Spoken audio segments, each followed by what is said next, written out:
थोड़े निराश भी हो गए, शरीर भी टूट रहा होगा, क्यों बेटे? फिर भी जिसने यहाँ तक पेशेंस बनाया है, जिसने अभी तक धैर्य बनाया है, कहीं ना कहीं वो आने वाले समय में वो इस समाज के या इस भारत के, इस राजस्थान के या हमारे यादव समाज के कहीं ना कहीं नाम रोशन करने वाले हैं। कारण यह है, लड़के खूब है, लड़कियां खूब है, पर पेशेंस नहीं है। और आप लोगों ने ये पेशेंस बनाए रखा।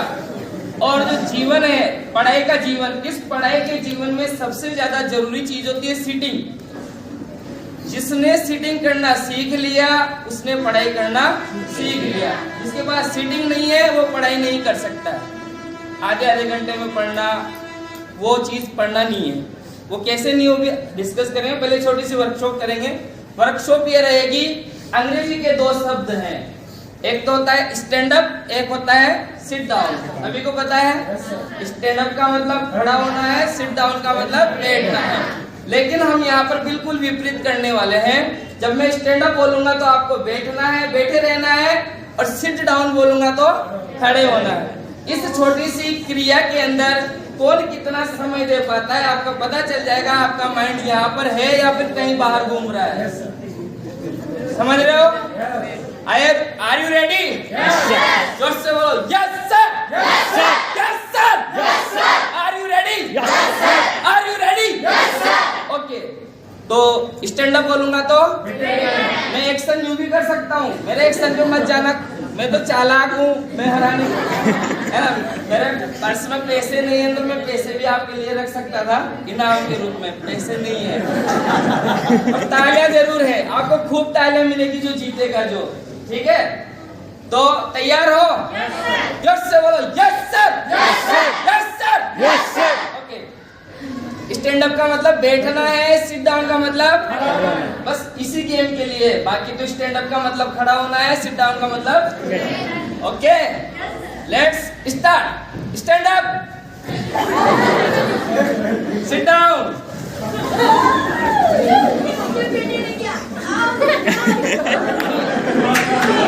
आउट नहीं है, पहली बार में माफ कर रहे हैं, पहली बार में माफ कर रहे हैं। ठीक है, थोड़ा अभी तो चलेगा, थोड़ा लूज चलेगा, थोड़ी देर बाद में हम करेंगे इसको और तेज करेंगे, फास्ट करेंगे। अभी स्लो स्लो करेंगे। स्टैंड अप,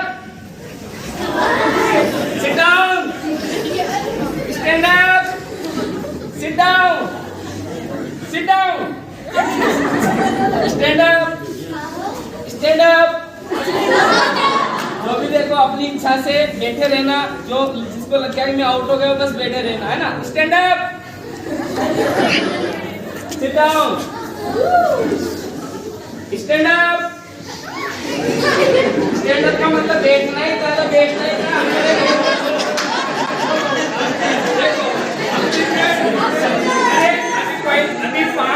अभी है ऐसे उम्मीदवार तो अभी देखो, जिस मैंने स्टैंड अप बोला था और जो खड़े रह गए थे वो बैठे रहना, क्योंकि वो हार गए हैं। 5-10 बच्चे ऐसे थे, मैं पता नहीं, वो ईमानदारी से वही हिस्सा लेंगे। ठीक है, स्टैंड अप का मतलब बैठना है, सिट डाउन का मतलब अब बेईमानी करके वो भी इसमें हिस्सा करे तो कोई बात नहीं, फिर बेईमानी मत करना, ईमानदारी से। Okay, stand up, sit down, stand up, sit down, sit down।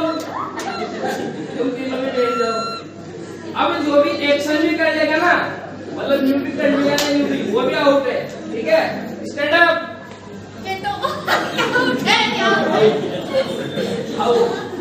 sit down, sit down, stand up।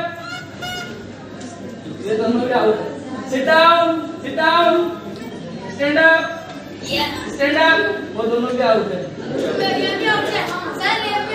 ठीक है, stand up, stand up, sit down, sit down, sit down, stand up, sit down।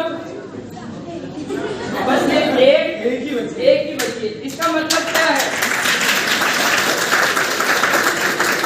इसका मतलब ये है, ये जो process चली है मतलब बहुत आसान है, लेकिन ये मुश्किल से 2 मिनट चली होगी, मुश्किल से 2 मिनट चली होगी। इसका मतलब आप अपने माइंड को एक जगह पर 2 मिनट भी नहीं रख पाए तो आप दुनिया में बड़ा कैसा करोगे?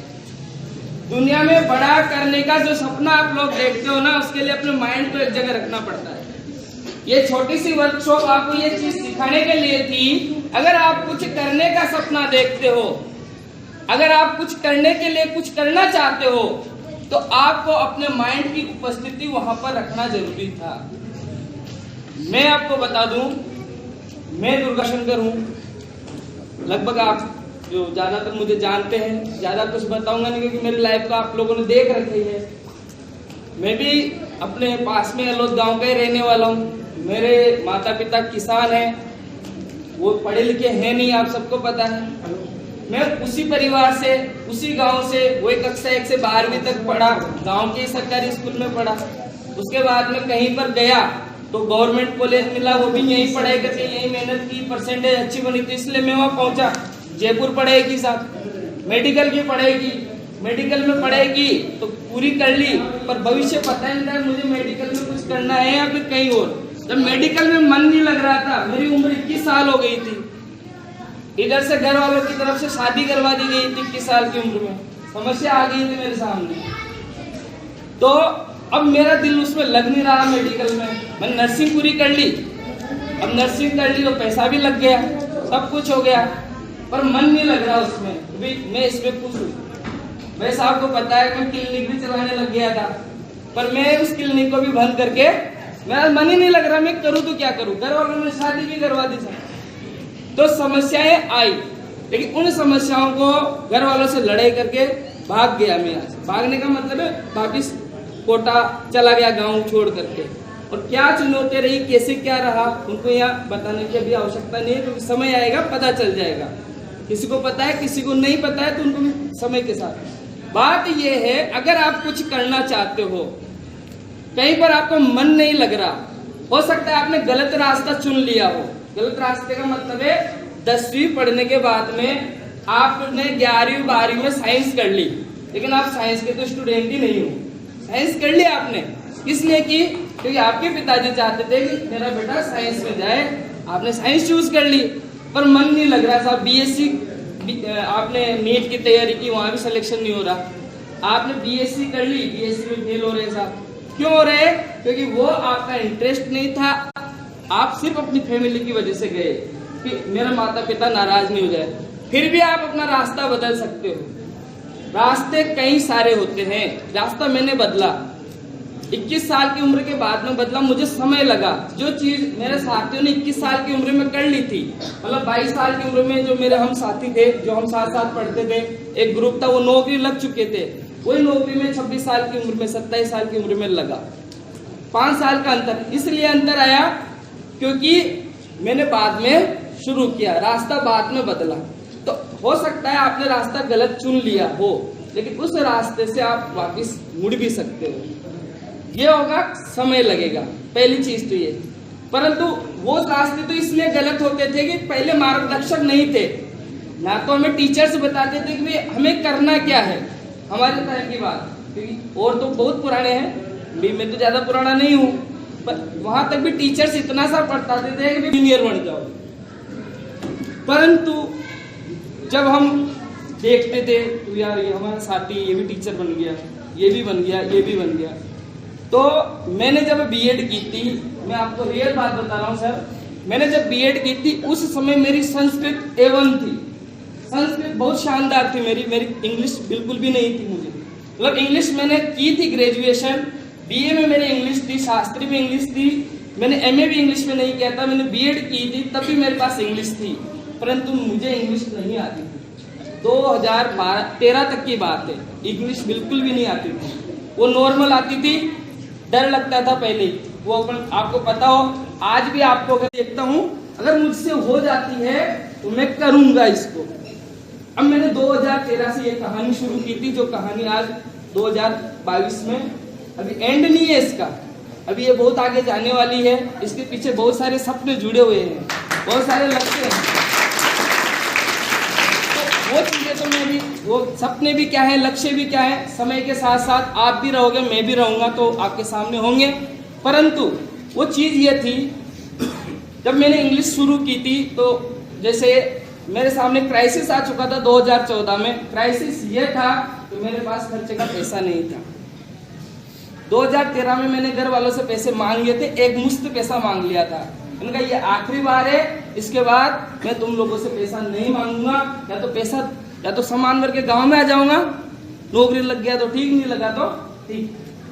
समस्या ये पैसा खत्म, लास्ट का महीना चल रहा है, अभी इस महीने के बाद में अपने पास पैसा खत्म होने वाला है, घर वालों से पैसा लेना नहीं है, सामान भर के गांव में चलना है। 2013 की ये कहानी थी। मेरी शादी हो चुकी थी, इधर वाइफ साथ में नहीं रखता था तो वो भी परेशान, मतलब वो मुझे परेशान करती, ससुराल वाले मुझे परेशान करते, घर वाले परेशान करते कि इसको साथ में रख और पढ़ाई करूँ, वाइफ को संभालू। तो कई सारे समस्याओं को मेरे को सामना करना पड़ा। भाभी जी को तो सारी बातें पता है, ठीक है। तो समस्याएं थी। अब 2013 में क्या हुआ, मैं एक टाइम तो तैयारी करता था 6 घंटे और पार्ट टाइम काम करने लग गया। मैंने कहा घर पे जाने से तो बढ़िया है यहाँ काम कर लो 2-3 हजार रुपये महीने में। अब वहीं देखो मेरे सामने ऑप्शन ये था, या तो मैं सामान भर के गाँव आ जाऊं या घर वालों से फिर पैसा मांगू। लेकिन मैंने अपने आप स्वाभिमान को जगाया उस समय, नहीं अब नहीं मांगना है, या तो कुछ होगा तो ठीक, नहीं होगा तो ठीक, जो भी होगा। साल भर की संघर्ष था। उसके बाद इंग्लिश इतनी अच्छी आने लगी कि थोड़ा प्लेटफॉर्म और अच्छा मिला।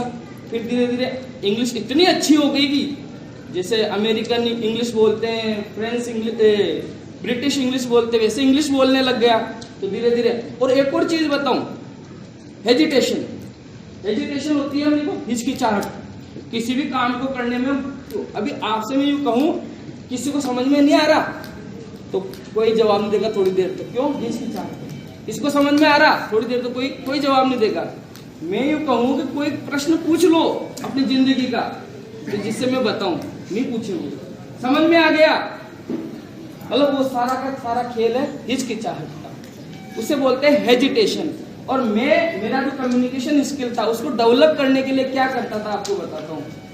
मेरी हिचकिचाहट को दूर करने के लिए मैं क्या करता था, जो ये स्कूल होते थे, प्राइवेट स्कूल होते हैं, बड़े बड़े स्कूल, जैसे कोटा सिटी में, जयपुर में प्राइवेट स्कूल, मैं उनमें रिज्यूम लगाता था।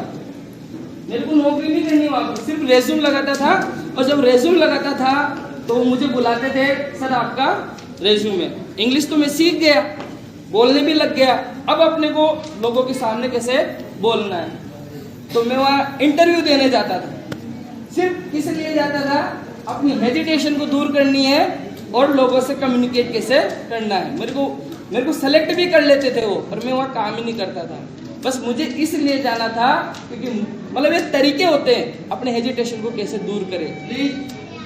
स्कूल से शुरुआत की थी मैंने, तो ये अपने गणेश नगर कोटा में है, उसके बाद तिलक स्कूल, उसके बाद LBS school, Maheshwari public school, ये तो चार तो कोटा में हो गए। उसके बाद में मैं 6 साल बीच में जयपुर में रहा था, जो जहाँ पर मैं कोचिंग वगैरह शुरू कर दी थी। तो उस वहाँ 2-3 स्कूल है बड़े बड़े, तो उन स्कूलों में गया। उसके बाद मतलब कॉन्फिडेंस आ गया मेरे अंदर, बैंक वालों को पहले पढ़ा दिया, मतलब ये सब चीजें पहले ही कर चुका था। और वो तो मैं बाद में नौकरी लगा।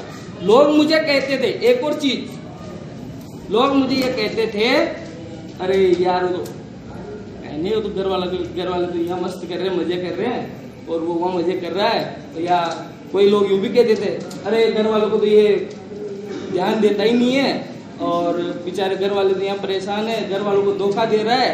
वहाँ पर कुछ अफवाहें भी, अलग अलग तरह की अफवाहें भी मेरे बारे में चलती रहती थी, वो ऐसा कर रहा है। मैंने कहा नहीं सुनना है, क्योंकि ये कहावत है, सबसे बड़ा रोग क्या कहेंगे लोग। एक बार मेरे साथ साथ सुन बोलना, सबसे बड़ा रोग क्या कहेंगे लोग। कारण ये है हम इससे भी पीछे हैं, लोग क्या कहेंगे, अरे यार मैं ये कर लूंगा तो लोग क्या कहेंगे, मैं थोड़ी सी बाहर निकल जाऊंगी तो लोग क्या कहेंगे, मैं स्कूटी चला लूंगी तो लोग क्या कहेंगे। मतलब हर तरह का क्वेश्चन मार्क लगाने के लिए, तो बेटे लोग तो इसीलिए क्वेश्चन मार्क लगाएंगे, बुराई करेंगे, परंतु हम उनकी वजह से जीना थोड़ी छोड़ेंगे, हमारे सपनों को थोड़ी छोड़ेंगे।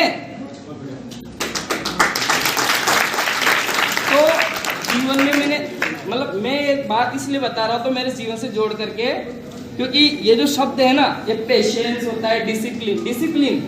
अब डिसिप्लिन शब्द में जानता नहीं था क्या था, लेकिन डिसिप्लिन बाद में सीख गया, क्योंकि अपने जीवन को अनुशासन रखना हो जाता है, परंतु उस रास्ते को भी दूसरी दिशा में हम ले जा सकते हैं। देखो अब मैं इसको एक शॉर्ट रूप में ला रहा हूँ। जीवन में ध्यान रखना पेशेंस, जैसे आप लोगों ने पेशेंस रखा है सुनने का, मुझे सुनने का, बाकी के सभी को सुनने का, इतना समय या सिटिंग करने का। पढ़ाई, अगर आप एक स्टूडेंट बनना चाहते हो, सफल स्टूडेंट, तो आपकी सिटिंग बहुत जरूरी है, और वो सिटिंग आपने दिखाई। इसका मतलब है आपके अंदर RAS IAS बनने की काबिलियत है। जो लोग हैं, अगर आप इनको सपोर्ट करोगे ना अभी से, यही है वो जिनकी आपको तलाश है, क्योंकि RAS IAS या जब बड़ी पोस्ट पे जाने वाले लोग हैं, उनके पास सीटिंग जरूरी है, और औरों के पास, बच्चों के पास सीटिंग नहीं होती है। मैं 3-3 घंटे बैठ जाता था, 3-3 घंटे जब पढ़ता था, मैं दिन में पढ़ाता था, तो कई बार लाइब्रेरी में जाता था, तो 3-3 घंटे, मतलब पेशाब तो करने जाना ही पड़ता है, कभी कभार आता है, तो उसी चीज को यदि छोड़ दिया जाए। अब देखो, ये मैंने पेशाब करना एक नेचुरल बात बोली है, इस पर आपको क्या आ गई, हंसी आ गई। इसका मतलब है आपका भी जो ये है, ये कम, एक नॉर्मल है, ये एक्टिविटी अपने लाइफ की होती है। मतलब अपने को ऐसा बना लेना है कि दुनिया हंसे नहीं, अरे हंसेगी तो हंसने दो। अभी जैसे वो बच्ची आई थी, तो उस बच्ची का इतना हौसला, तो वो उठ करके यहाँ आई, कुछ लोग हंस भी गए थे बीच में, उसने ऐसे बोला था कि मेरी को लाइन भूल गई। अरे तो दुनिया बेटी हंसने के लिए आपके ऊपर, तो हंसेगी, तो उसका हंसना बंद करवाओ। आप कैसे करवाओगे? कुछ करके दिखाओ उनको, दुनिया देखने के लिए भी बैठी है। मतलब दुनिया हर काम को करने के लिए बैठी है। आंखें दी है तो देखने के लिए बैठी है, मुंह दिया है तो मुस्कुराने के लिए बैठी है, तो मुस्कुरा रही है तो अच्छी बात है, आप उसका जवाब दो, देख ये करके दिखाया है। आप में हिम्मत नहीं है, हिम्मत हो तो करके दिखा। तो सीधी सी बात है, तो ये चीजें ध्यान रखना। जैसे डिसिप्लिन, अनुशासन होना जरूरी है, हर चीज में अनुशासन, बैठने में अनुशासन, बोलने में अनुशासन, सोने में अनुशासन, पढ़ने में अनुशासन, कहीं जाना है, कहीं कुछ भी करो लाइफ में डिसिप्लिन जरूरी है। कंसिस्टेंसी तो बहुत ही जरूरी है स्टूडेंट के लिए। तो जैसे आप एक चीज और बता दूं, आप लोग तो प्रश्न पूछते नहीं है, क्योंकि प्रश्न अभी जैसे दूसरे सेमिनार होते हैं तो प्रश्न भी पूछते हैं बच्चे, आपने टीवी में देखे होंगे, तो सर मैं ऐसे हो जाऊं तो ऐसे क्या करूं। तो कंसिस्टेंसी कैसे बनाते हैं ये भी बता दूं मैं आपको। अब कंसिस्टेंसी रहती ही नहीं, आप में से कितना बड़ा सा बड़ा अफसर हो, कुछ भी हो, वो किसी भी कार्य को लगातार मतलब ज्यादा दिनों तक नहीं कर सकते। जैसे पढ़ाई कर रहे हो आप, तो उस पढ़ाई को आप 3 दिन, 4 दिन, 5 दिन, खूब से खूब 6 दिन किए लोगे, लेकिन 7वां दिन आएगा नहीं आ रहा तो नहीं पढ़ो, तो मत पढ़ो उस 7वें दिन मत पढ़ो। आपके दिल ने कह दिया कि नहीं पढ़ना है आज, तो मत पढ़ो, वो बेटर ऑप्शन है। अगर आप जबरदस्ती पढ़ने की कोशिश करोगे तो उस दिन को पूरे को खराब करोगे। उस दिन जब दिल ने कह दिया कि नहीं पढ़ना है ना, उस दिन को, पढ़ाई को एक साइड पर रखी दो। तो उस दिन क्या करें साहब, तो उस दिन ऐसा कुछ करो आपकी पढ़ाई भी खराब नहीं हो, आपका मूड भी खराब नहीं हो, और जो करो वो काम आपको वापस आगे चल करके अगले दिन आपकी हेल्प करे। अब जैसे आप किताब पढ़ने में तो इंटरेस्टेड नहीं हो, तो आप वीडियो देखने में इंटरेस्टेड हो सकते हो, आप ऑडियो सुनने में इंटरेस्टेड हो सकते हो। अरे इसमें भी नहीं हो तो खेलने में इंटरेस्टेड हो सकते हो, वो भी तो एक एक्सरसाइज है। अगर हम अच्छी तरीके से एक्सरसाइज कर लेंगे तो अपनी पढ़ाई में तो वैसे ही मन लग जाएगा। कई तरीके से आप कर सकते हो, क्योंकि मैं हूं ना, मैं हर पल, हर दिन, हर समय मोटिवेटेड रहता हूँ। मुझे कोई मोटिवेट नहीं करता है, कोई भी नहीं, ना तो पहले करता था ना आज करता है। मुझे सिर्फ मेरी परिस्थितियों ने मुझे मोटिवेट किया है। मेरे को अंदर मतलब अपने अंदर, अगर या तो दुख देखो तो सुख अपने आप तलाशने की कोशिश करोगे। दुख नहीं देखा, मान लो जिंदगी भर सुख ही सुख देखा, अरे सुख ही सुख देखा तो और अच्छा सुख तलाशने की कोशिश कर लो।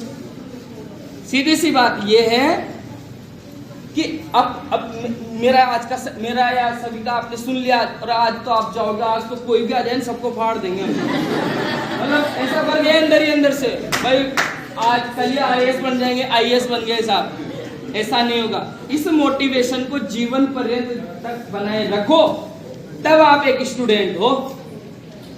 नहीं तो अरे यार आए तो एक तो बकवास करके चले गए, एक ने तो ऐसे कह दिया, एक अरे वो तो बड़े नहीं लगेगा। अगर आप ऐसा कर रहे हो ना तो तब भी आप एक स्टूडेंट नहीं हो। स्टूडेंट का मतलब है विद्यार्थी, विद्या का अर्थी है ना, विद्यार्थी जो विद्या ग्रहण करना चाहता है। हर प्रकार की विद्या ग्रहण करो। आपको सामने वाला बोल रहा है अच्छा नहीं लग रहा है ना, उसको भी उसमें भी कुछ न कुछ अच्छा ही है। आपको 6 टीचर पढ़ाने आते हैं, 6 सब्जेक्ट है, 2 टीचर अच्छे नहीं पढ़ाते हैं साहब, वो ऐसे पढ़ा करके चले जाते हैं। अरे उनमें भी कुछ अच्छा ही है, उस अच्छाई को ले लो, पूरी मत लो। तो मतलब कहीं पर भी आप अपने आप को मोटिवेट रखो तो आप रखोगे, मैं नहीं रख सकता। मैं सिर्फ आपको उतना सा दिखा सकता हूँ। आपको समस्या आई, सर मुझे ये समस्या आ रही है, प्लीज इसमें हेल्प, मैं बता दूंगा रास्ता। कारण बताऊं, क्योंकि मेरे पास आज भी, मैंने वो क्षेत्र प्राइवेट वाला क्षेत्र छोटे हुए लगभग 5वां साल चल रहा है, परंतु आज भी मेरे पास यूं मान के चलो डेली फोन आते हैं सर, डेली आते हैं। जैसे एग्जाम का टाइम आता है और ज्यादा आने शुरू हो जाते हैं लोग। उस समय क्या होते हैं, फ्रस्ट्रेशन में रहते हैं, कुंठा जिसे हम बोलते हैं। फ्रस्ट्रेशन का मतलब है कुंठा। और हो सकता है पेपर लीक तो होंगे ही, पेपर तो, पर वो आउट करे नहीं करे, बाहर करे नहीं करे, उसको रद्द करे नहीं करे, वो उसकी मनसा है। तू पढ़ता रहे, तेरे को सिलेक्शन लेना है, तू पढ़ता रहे, पेपर दे, तेरी किस्मत अब तो है ना, तू वहां किस्मत है। बाकी मेहनत के साथ में किस्मत का बल नहीं है, क्योंकि किस्मत है ना, कहते हैं भाग्य की लकीरों में किस्मत है, सॉरी लकीरों में भाग्य है। तो जिसके हाथ नहीं है तो उसके भाग्य नहीं है क्या? भाग्य तो सभी के है, बस वो मेहनत के ऊपर है ना। बातें बहुत सारी है, बहुत सारी कर सकते हैं। जीवन में बंधन मत रखो। अगर आपको कुछ करना है तो जीवन में ऐसे करो, एक लंबी सांस लो, अपने एक्शन, अपने नियम, अपने सिद्धांत खुद बनाओ, किसी की मत सुनो। हम तो कहने वाले हैं, कहने जाएंगे, बस तुम्हें सपना देखना है, तुम्हें कुछ करके दिखाना है। तुम अपने लिए करने के लिए तैयार हो, अपने लिए नहीं होता है। हमारे अंदर गलत गलत भ्रांतियां भरी हुई है, अरे ऐसा करेगा तो ऐसा हो जाएगा, अरे कुछ भी नहीं होगा। एक बार प्रयास तो करो, एक बार प्रयास तो करो। तुम प्रयास नहीं करते, उससे पहले हताश होते हो। अपना नाम रोशन करो, खुद के लिए जियो, खुद के लिए सब कुछ करो, किसी के लिए कुछ भी मत करो। आज मैं यहाँ हूँ, मैं खुद के लिए आया हूँ। अब मुझे खुद के लिए आया हूँ, इसका मतलब मैं आपके लिए भी आया हूँ, मैं अपने मेरे समाज के लिए भी आया हूँ, मैं सब के लिए आया हूँ। सीधी सी बात यह है, अगर आप खुद को अच्छा बनाओगे, खुद अच्छी मेहनत करोगे, खुद के लिए कुछ करके जाओगे तो आपको बहुत कुछ मिलेगा। और जिसने दूसरे का सोच लिया, नहीं यार मेरा तो नहीं हो रहा, इसका भी नहीं होने दूं, ऐसा भी नहीं सोचना। बस खुद के लिए, खुद कह रहा है अरे क्या पढ़ रही है, कोई मास्टर ही नहीं आया, कुछ कोई सर ही नहीं आया, बिल्कुल नहीं सोचना। टीचर अगर स्कूल में नहीं आया तब भी आपको 4 बजे तक रुकना है, या 12:30 1 बजे तक का जो टाइम है तब तक रुकना है तो रुकना है। मतलब सीधी सी बात है, हर तरीके के जो बंदिशें हैं, मतलब कहीं भी ऐसी चीजें हैं जो अपने को गिराने की कोशिश करेगी, कुछ भी करने की कोशिश करेगी, नहीं गिरना है। वहाँ सेल्फ खुद ही को ही मोटिवेट रहना है। मतलब हर पल खुद को कुछ करके ही दिखाना है, कोई भी दूसरा आपके लिए कुछ नहीं करने वाला। सर ने आप लोगों के लिए व्यवस्था की है, पूरी मुल्क की पंचायत टीम ने आपके लिए व्यवस्था की है। व्यवस्था की है ना, आपको कई सारे रास्ते बताए गए। दिनेश जी सर आए थे, है ना, पुष्पेंद्र जी सर आए थे, और वो मैडम अपने माधवी इंग्लिश बोलती थी ना, सेम टू सेम, या और भी कह सकता हूँ, मैंने उनको सुना नहीं कभी बोलते हुए, लेकिन वैसे के वैसे मैं बोल देता हूँ। अब हमारी कमियां ये है, हम ऐसे फॉलो नहीं करते हैं। अब जैसे मैं अंग्रेजी पढ़ाता हूँ, कहीं शायद यहाँ बैठे ही नहीं होंगे क्योंकि मैंने इधर पढ़ाया ही नहीं है, पर हो सकता है कुछ तो पढ़े हैं। तो जब भी मैं इंग्लिश पढ़ाता हूँ या कभी भी कुछ पढ़ाता हूँ तो मैं उस इंग्लिश को उसी तरीके से पढ़ाता हूँ, ये इंग्लिश है। मेरी कोशिश ये रहती है कि मेरी क्लास का बच्चा इंग्लिश। हमारा कॉन्फिडेंस क्या है, हमें अंग्रेजी नहीं आती ना, तो हम क्या करते हैं, जब जैसे वहाँ जाएंगे प्लेटफॉर्म पे, बड़े प्लेटफॉर्म पे डायरेक्ट फिश हो जाएंगे। तो अंग्रेजी भी आना जरूरी है। अंग्रेजी आने के लिए क्या है, अच्छे टीचर की जरूरत है। टीचर्स आपको उतना सा पढ़ाते हैं जितना आपको एग्जाम में पास होना है, सबसे बड़ी समझ। फोर्स करो उनको, सर हम इतने से खुश होने वाले नहीं। वो एक लाइन है, मई इतने से खुश होने वाला नहीं है। महेंद्र सिंह धोनी की माँ कहती है उसकी मूवी में कि मेरा बेटा इतने से खुश होने वाला नहीं है। तो आपको पास होने के लिए जो टीचर से बताए ना, उससे कहीं आगे ज्यादा आप जाओ, उनको बोलो, टीचर को फोर्स करो, सर हमें पढ़ाओ, सर हमें और पढ़ाओ, सर हमें बोलना भी सिखाओ। बहुत सारी चीजें हैं, बहुत सारी। बहुत सारी कर सकते हैं हम। अब समय रहेगा, भगवान अगर मुझे इधर ले आएगा अपने क्षेत्र में, तो आने वाले समय में हमारा क्षेत्र इंग्लिश में बहुत अच्छा होगा। मैं यहाँ आऊँगा। ठीक है, बहुत बहुत धन्यवाद आपसे।